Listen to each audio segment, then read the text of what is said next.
Va costar, però al final va arribar.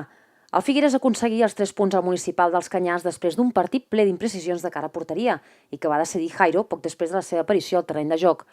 A mesura que la primera part anava avançant, els figuerencs prenien la iniciativa ofensiva, però sense massa perill. Pol Comte feia una passada al teixí que per poc no arribava a la pilota davant del porter, mentre que Adrià Serra intentava tímidament una rematada de cap.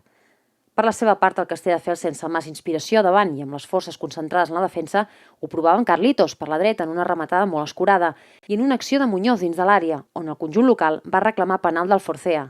Sense massa història, els dos conjunts arribaven al descans, amb un nou intent d'Adrià Serra, que xutava per sobre del travesser. A la represa, el Castelldefels semblava que premia l'accelerador, quan Muñoz enviava la pilota al segon pal, que interceptava correctament Joan Orenya, però aquesta només era una sensació, ja que els de Sala i Ponsí van posar més intensitat en aquest segon període, i Pol Comte, que rebia la passada de Mas i intentava una volea, donava les pistes de com podia acabar el partit al minut 51.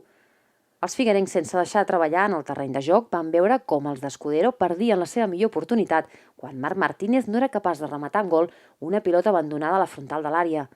I aquí s'acabava el duel, ja que els altempordanesos trencaven el partit amb una exquisida vaselina de Jairo, que li donava la superioritat tant en el marcador com en el que restava de partit.